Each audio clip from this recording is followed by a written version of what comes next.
दोस्तों, राजस्थान के ऐतिहासिक नगर बीकानेर से लगभग 30 किलोमीटर दूर देशनोक पे स्थित करणी माता का मंदिर, जिसे चूहों वाली माता या चूहों वाला मंदिर और मूषक मंदिर के नाम से भी जाना जाता है।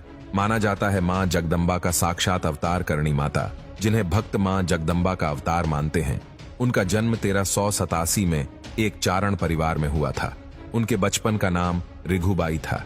रिघुबाई की शादी साठिका गांव के कीपौजी चारण में हुई थी, लेकिन शादी के कुछ समय बाद ही उनका मन सांसारिक जीवन से उब गया।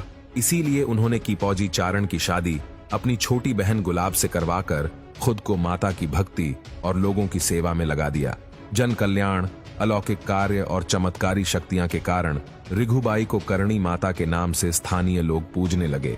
वर्तमान में जहां ये मंदिर स्थित है, वहां पर एक गुफा में करणी माता अपने ईष्ट देवी की पूजा किया करती थी। ये गुफा आज भी मंदिर परिसर में स्थित है। कहते हैं कि करणी माता 151 वर्ष जिंदा रहकर ही 23 मार्च 1538 को ज्योतिर्लिंगों में परिवर्तित हुई थी। उनके ज्योतिर्लिंगों में परिवर्तित होने के पश्चात भक्तों ने उनकी मूर्ति की स्थापना करके उनकी पूजा शुरू कर दी, जो कि तब से अब तक निरंतर जारी है। राजा गंगा सिंह ने करवाया था मंदिर का निर्माण।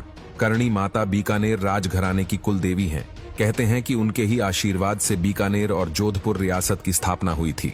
करणी माता की वर्तमान मंदिर का निर्माण बीकानेर रियासत के महाराजा गंगा सिंह में 20वीं शताब्दी के शुरुआत में किया था।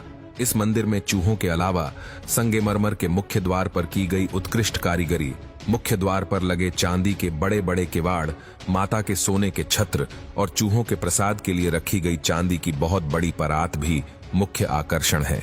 यदि हम चूहों की बात करें तो मंदिर के अंदर चूहों का एक छत्र राज्य है। मंदिर के अंदर प्रवेश करते ही हर जगह चूहे ही चूहे नजर आते हैं। चूहों की अधिकता का अंदाजा आप इसी बात से लगा सकते हैं कि मंदिर के अंदर मुख्य प्रतिमा तक पहुंचने के लिए आपको अपने पैर घसीटते हुए जाना पड़ता है, क्योंकि यदि आप पैर उठाकर रखते हैं तो उसके नीचे आकर चूहे घायल हो सकते हैं, जो कि अशुभ माना जाता है। इस मंदिर में करीब 20,000 काले चूहों के साथ साथ कुछ सफेद चूहे भी रहते हैं। इन चूहों को ज्यादा पवित्र माना जाता है। मान्यता है कि यदि आपको सफेद चूहा दिखाई दे गया तो आपकी मनोकामना अवश्य पूर्ण होगी।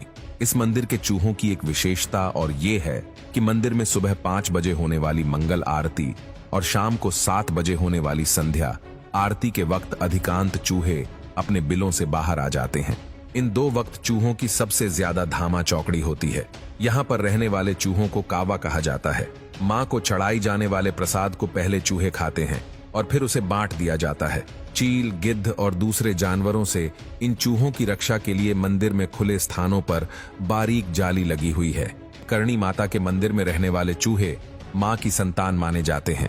करणी माता की कथा के अनुसार एक बार करणी माता का सौतेला पुत्र लक्ष्मण कोलायत में स्थित कपिल सरोवर में पानी पीने की कोशिश में डूबकर मर गया। जब करणी माता को यह पता चला तो उन्होंने मृत्यु के देवता यम को उन्हें पुनः जीवित करने की प्रार्थना की। पहले तो यमराज ने मना कर दिया, पर बाद में उन्होंने विवश होकर उसे चूहे के रूप में पुनर्जीवित कर दिया।